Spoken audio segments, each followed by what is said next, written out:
Welcome to the Heartland Crime Stoppers Show. I'm your host, Chip Brown.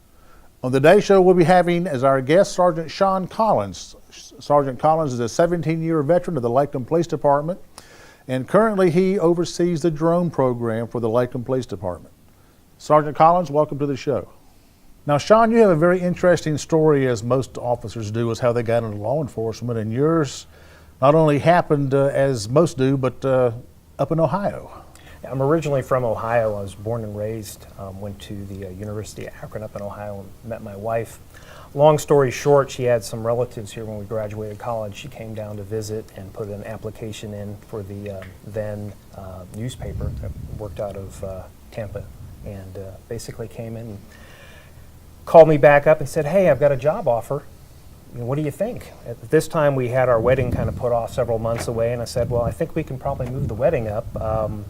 What do you think?" And she said, "That'll work." So we basically, she finished her vacation, went back to Ohio, did a quick wedding, and picked her up and basically moved down here, spent another month with her, and then went back and had to finish some things up with my job up north, and been down here since 1994. Now, you were going to be in the police academy in Ohio, and of course that changed, and you moved down here, and you put yourself through the police academy here in Polk County, is that correct? That's correct. I was originally registered with what's called OPATA, Ohio Police Officer Training Academy in Ohio.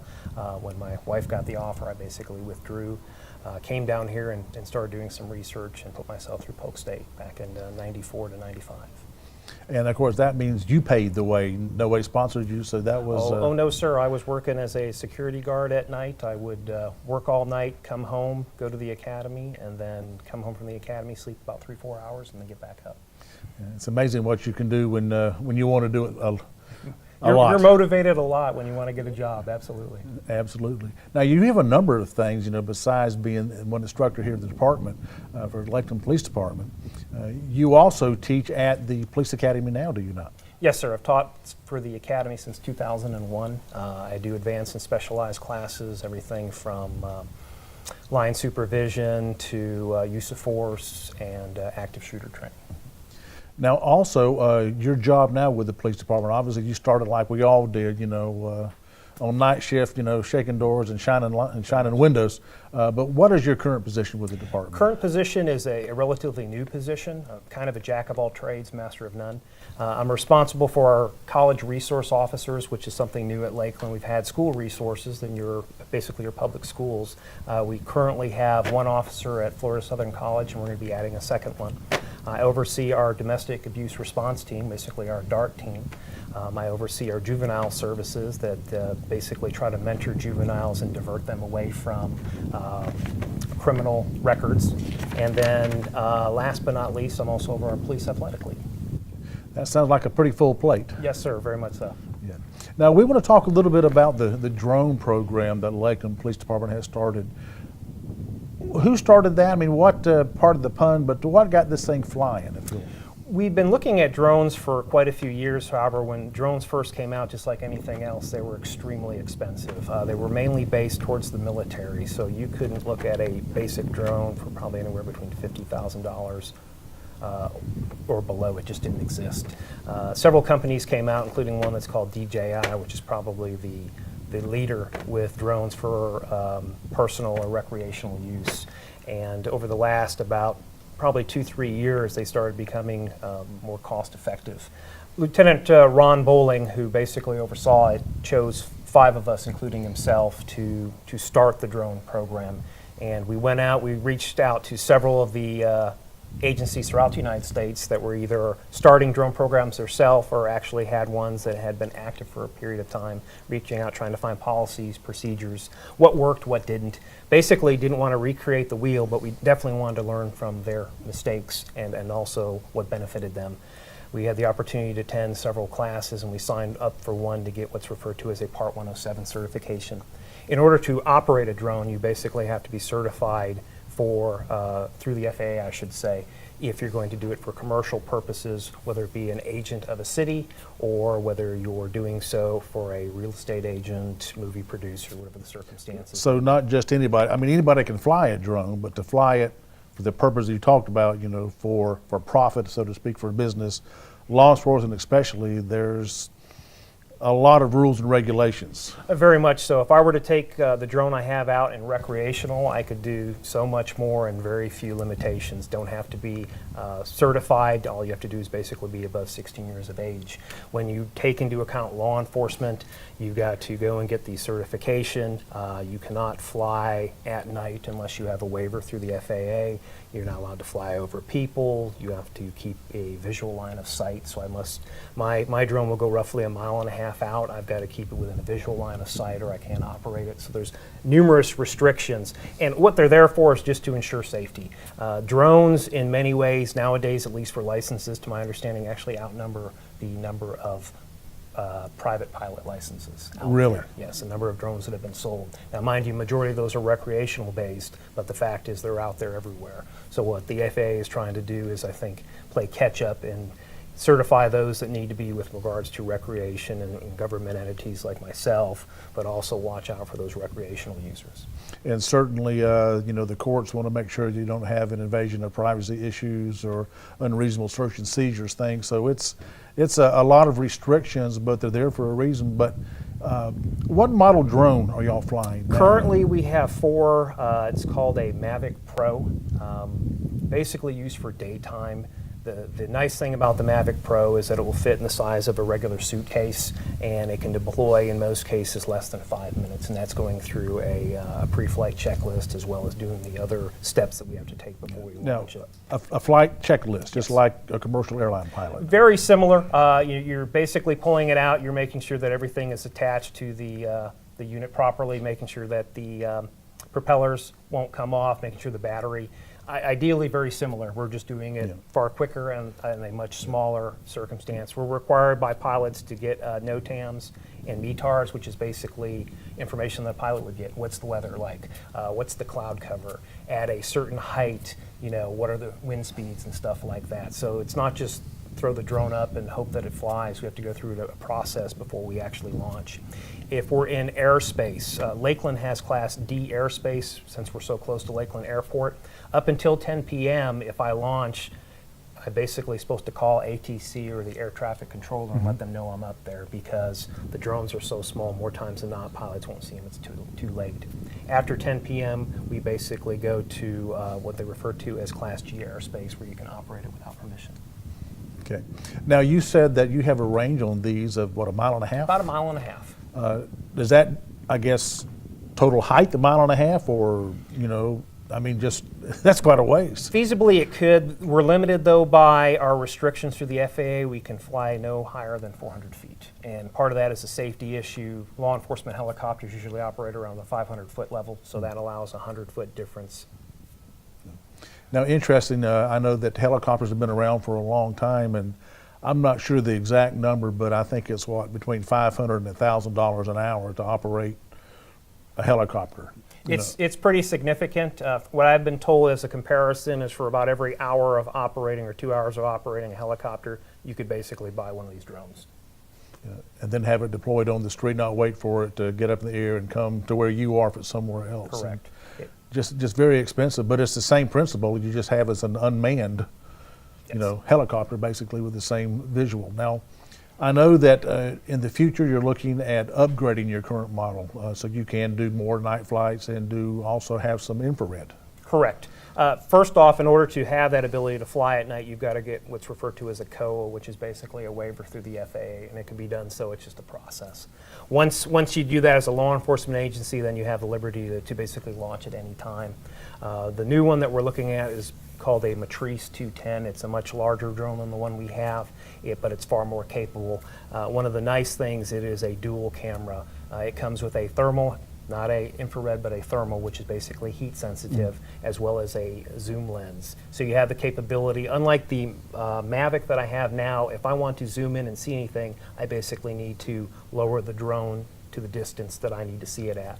With the Matrice, I can stay at a particular set altitude and zoom into what I need to do.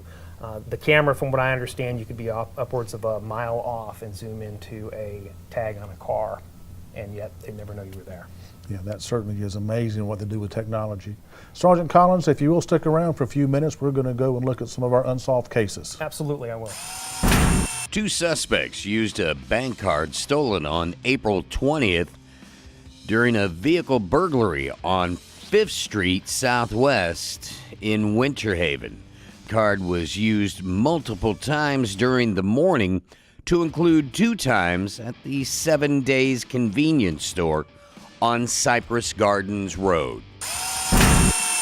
Around 7:30 a.m. on Monday, April 23rd, the Polk County Sheriff's Office responded to shots fired on Haversham Way in Davenport.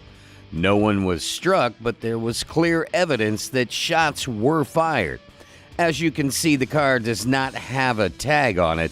The vehicle is a black 4-door with tinted windows and chrome accents, a newer model Acura. The driver is believed to be a Hispanic male. The Bartow Police Department has obtained an arrest warrant for the subject pictured here, Carl Wendell Berry, for sexual battery.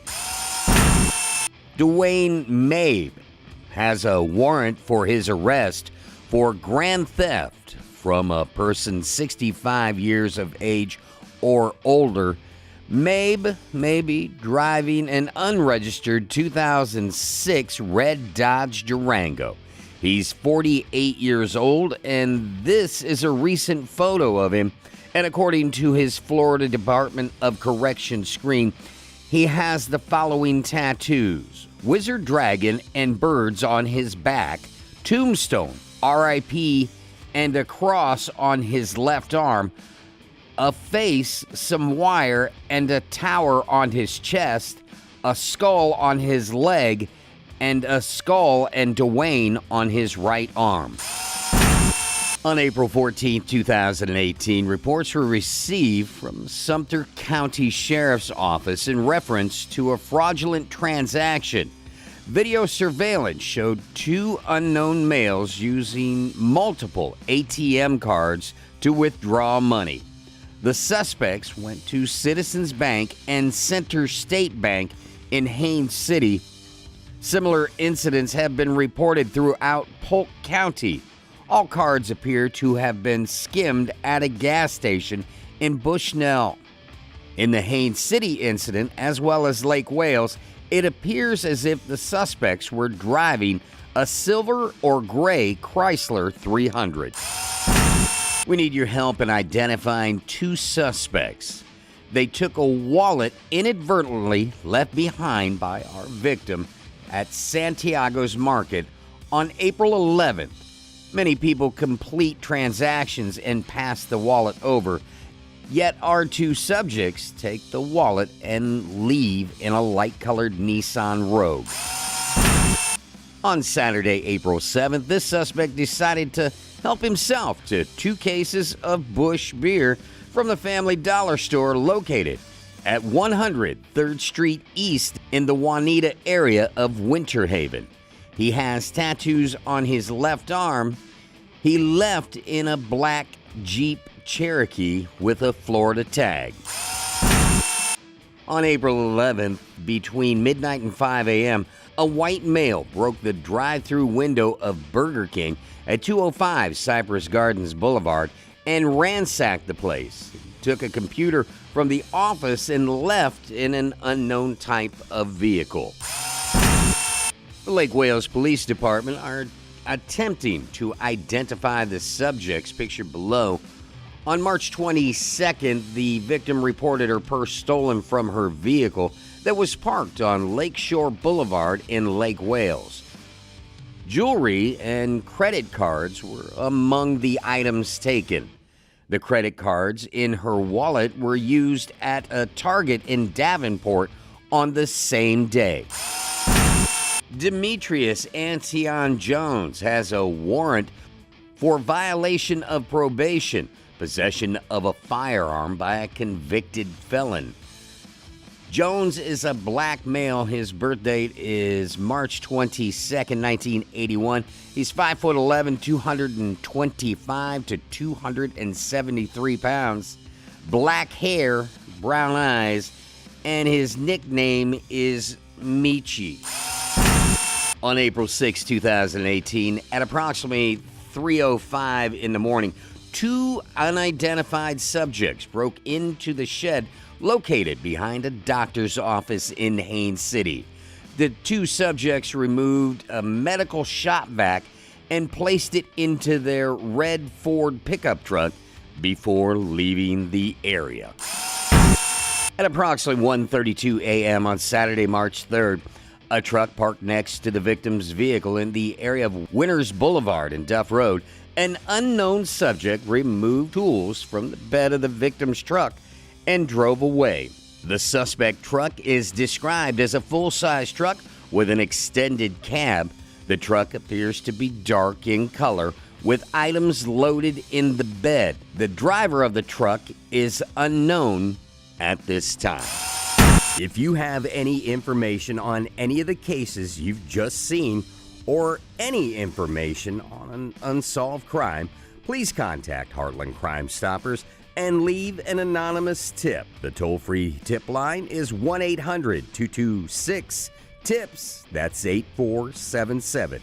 You can also leave an anonymous web tip by going to www.heartlandcrimestoppers.com and click on the Give a Tip tab, or by going to www.p3tips.com.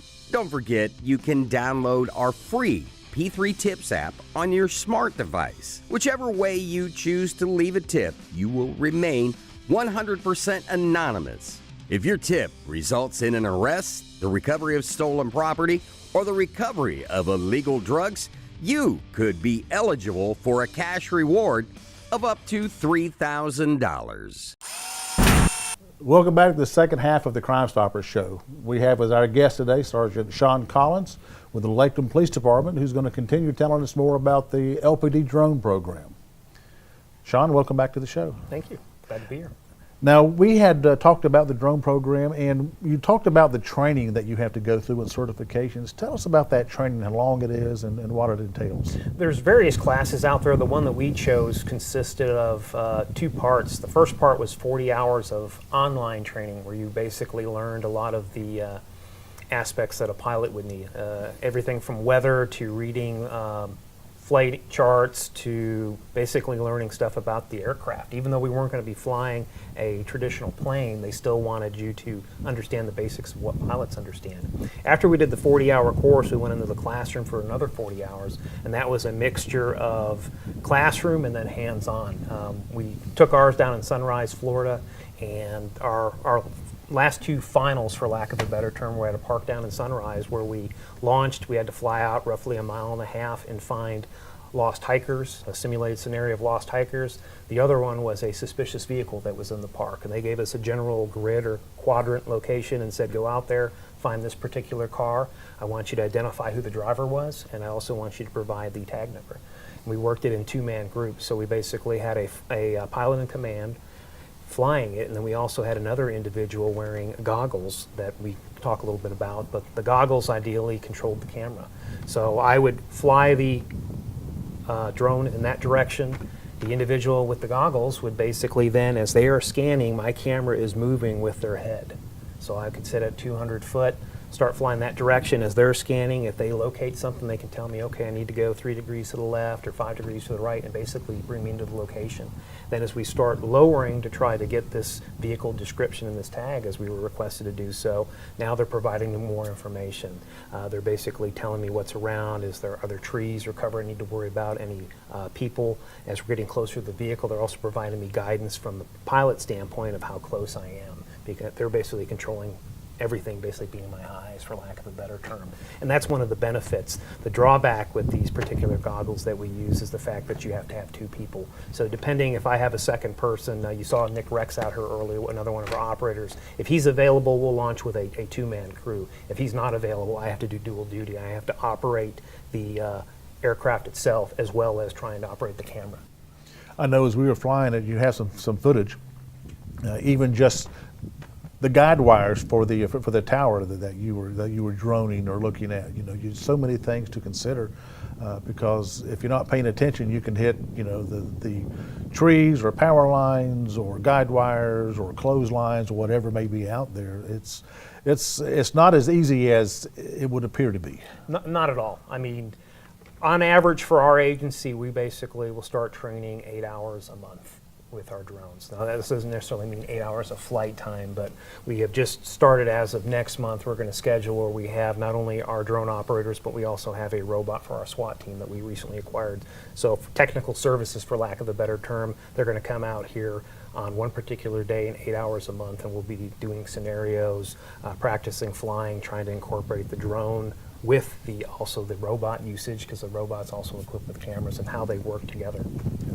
Now, you had talked about the VR glasses.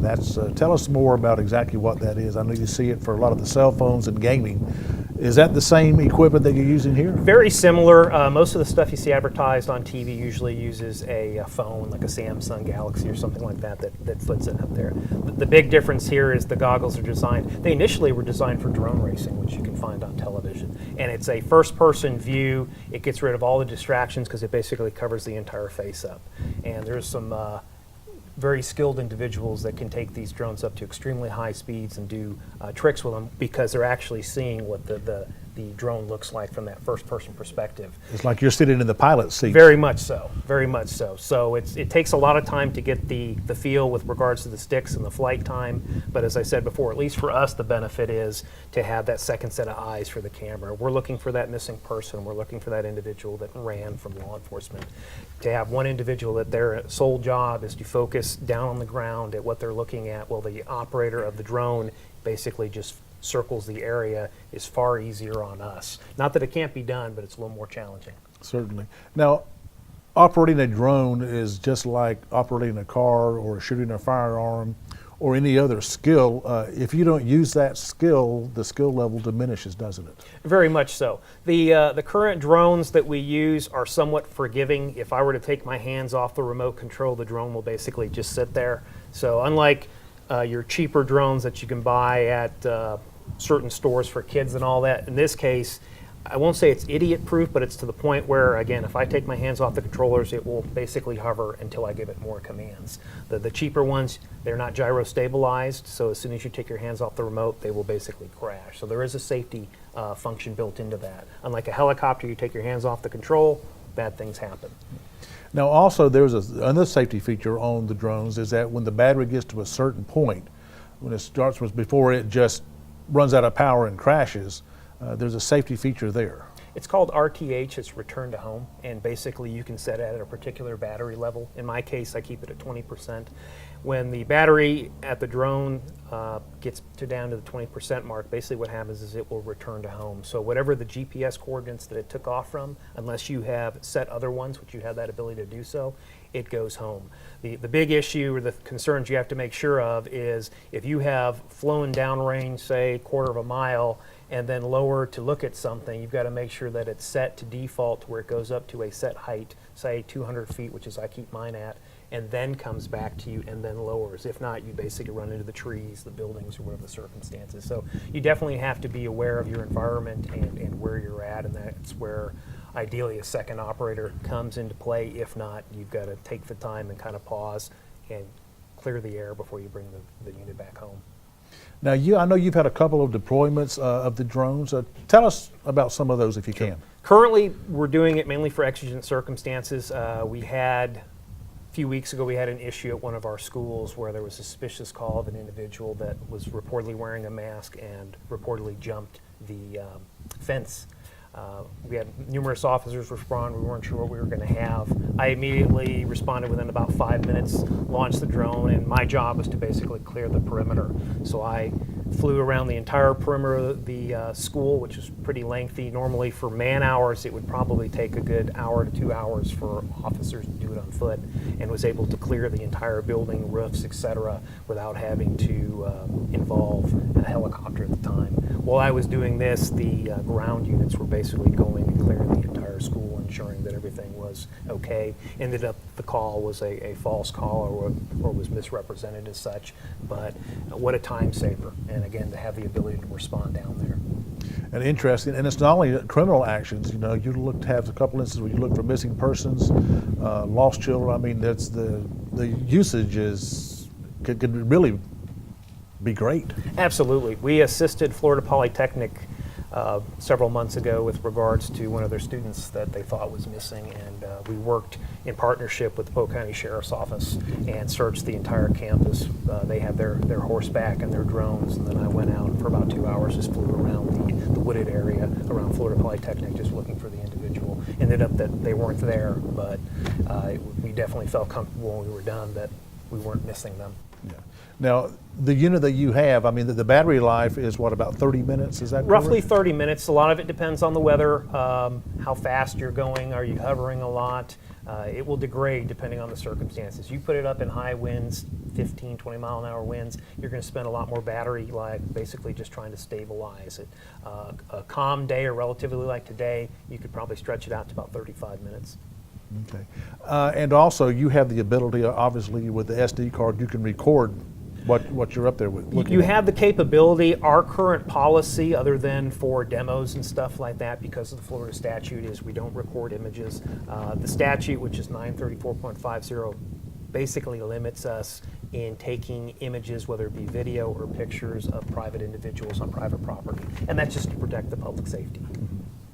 But do you have the option, can you turn that on and off while you're up in the air? You can choose not to activate it, or a lot of agencies basically just remove the media cards. And so that anytime it's launched, there's no chance of actually recording footage.